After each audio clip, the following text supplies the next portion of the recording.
डिग्रजच्या कृष्णाकाठी बसवेश्वर मंदिराजवळ बगळ्याने एकदा घरटं करता करता तुम्ही पाहिला होता तो की दुसरा एक बगळा मृत पावला होता. पण त्याच्यानंतर दुसऱ्या बगळ्याने घरटं बांधायला चालू केलं आहे आणि या ठिकाणी नवीन घरटं सुरुवात झालेलं आहे. त्याच घरट्यामध्ये पण दुसरे बगळे आले आहेत आणि या ठिकाणी मुलांना घेऊन मी पाहत आहे. बगळ्याचं घरट लय मोठा आहे.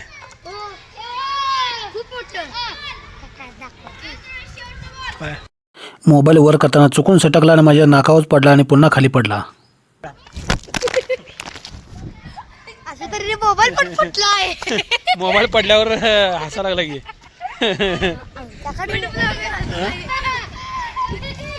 परत करा चांगलं झालं. असू दे. ए टाक. अरे मोबाईल वरनं पडला माझ्या पाय हातात. मोबाईल असं वर बघा गेलो आणि खालीच पडला मोबाईलला.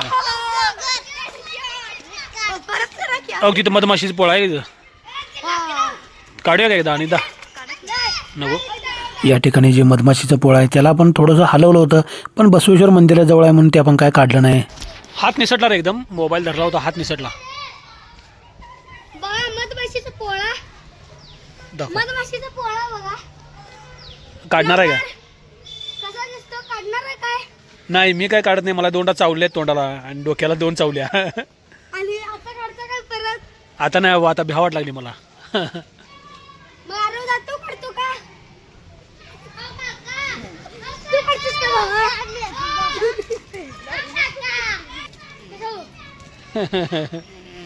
आणि असे तरी बघा ब्लॉगर मोबाईल बघायचे खाली टाकलेला. अरे तिथे हे करायला लागलेत. हे पोरं हसायला लागलं. सगळी तर हसायला लागलेत बघाची लोळून.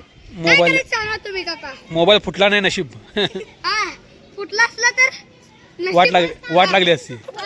वाट लागली. मोबाईल हातातून सटकला होता. आता पुन्हा मी मोबाईल मित्रांकडे आपल्या दिलेला छोट्या मित्राकडे दिलाय. नमस्ते ब्लॉगर. तू माझ्याकडे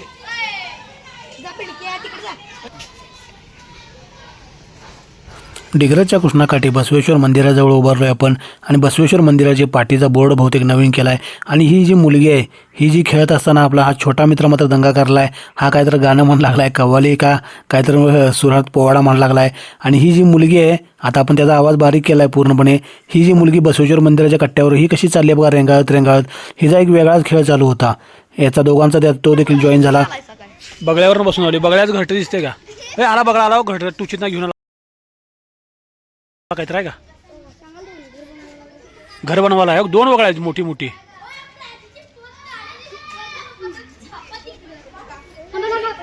तुशीतनं काय तर काडी बिडी घेऊन आला. बघितला बगळा आला बघितला.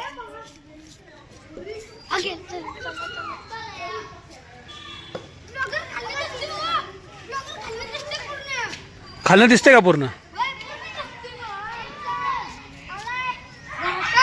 खूप वाटतं ब्लॉगर किती वाटतं बनवते बघा. बघू. आवाज येतो काय हा हा हा हा हा.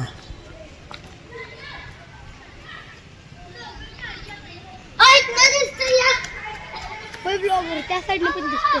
आता आणि परत काय ठेवते आणि घेऊ आणि परत आणायला जाते बरं का. तुझ्या घरची पण लागली. ते झाडाही पानं आणलाय आणि नवीन घरट तयार करायला लागलाय. एकच पप्पा ब्लॉगर आहे का? हो. एकच आहे काय? ह्याच्यात अंडी घातली की ना काय म्हणते त्याला? अंडी घातले काय? होय ह्याच्यात अंडी घातले आणि तिकडे दुसरं ती मोठी घरट करायला पाहिजे की त्याला. अंडी घातले तू बघायला गेलतास का? अंडी घातले का नाही? वर जाऊन बघितला का अंडी घातले? वरती चढलेला आम्ही. वर चढलास मग आम्ही एवढ्या उंच? पोरं मराठी शाळेतली दोघी तिघं चढलेला. अंडी आहेत का वर? अंडी आहेत का वर? आणायचं. केवढी मोठी अंडी आहेत? कोंबडीची अंडी एवढी. हो गेलं बा आणि परत उडून. आता आणि परत गेला काय तर आणते आहे का? आणि 5 मिनिटं थांबा. कसा युट्यूब बघा काय घरा बघा तुमचं. 6:30. हो या बघायचा.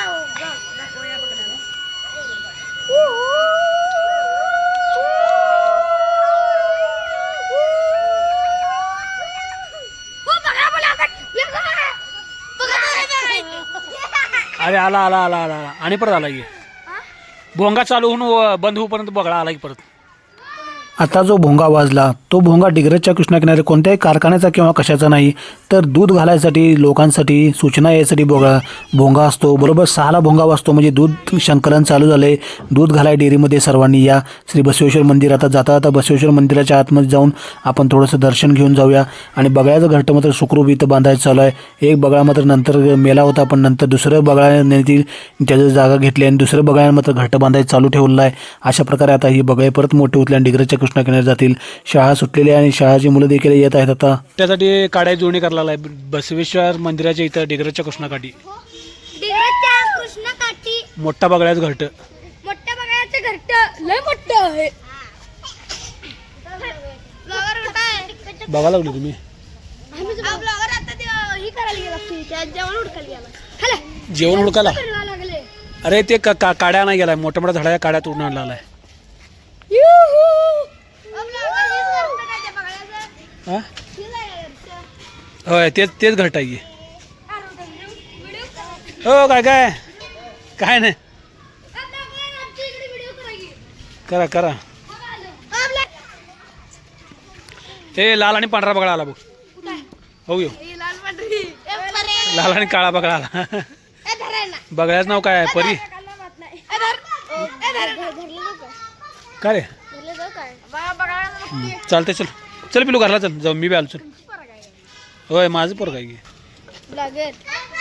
हे आता येत नाही, लय वेळ झाला. चला जाऊया का?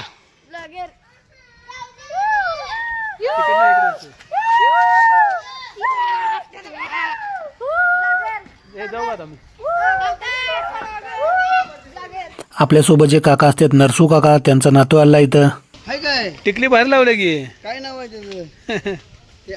नरसू काकाच्याने आपले भाग हे तुम्ही पाहिला असशीला की निरंकारी सण समागमचे भाग आहेत, शिवाय पंचकल्याणचे भाग आहेत. आम्ही एकत्रच फिरायला जायचो आणि त्यावेळेचे भाग आहेत. त्यांचा हा नातू आहे आणि नातू बघा कसा करत आहे, व्ही दाखवत आहे. तर व्हिक्ट्री म्हणून अशा प्रकारे डिग्रजच्या कृष्णाकडचे भाग चालवून द्या असं देखील तो म्हणायला लागला आहे. व्हिक्ट्री होऊ दे भागांची. या ओम भारी चमकाले रे.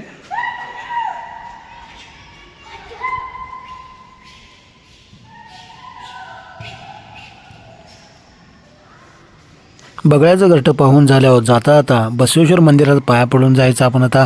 आणि कोणत्याही मंदिरात सुरुवातीला कासव असते, कासवाला पाया पडलो आणि पुढे गेल्यानंतर ओमचं लाल लाईट आहे ती पूर्ण मंदिर भरून प्रकाशभर चमकलेली आहे. समोर बसवेश्वर देवतांची विहंगम मूर्ती हे पहा, समोर मूर्ती आहे.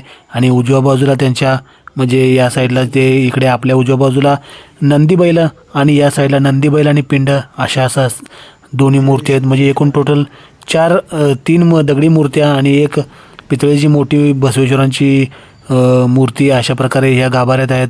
आणि या ठिकाणी याचं नमन करून आपण दर्शन घेऊन आता मागे वळतो. तर पाहिलं तर ओम पूर्ण लाल असल्यामुळे पूर्ण गाभारा पूर्णपणे चमका लागला आहे. आणि आता आपण बसवेश्वरच्या डिग्रजच्या कृष्णाकिनारी बगळ्याचा भाग घरटक वृत्तांचा संपूया. आणि आता अशा प्रकारे वेगवेगळे भाग येत असतात. तर वेगवेगळे भाग मित्रांनो पाहत चला. खुश राहा, सुरक्षित राहा. पुन्हा भेटू.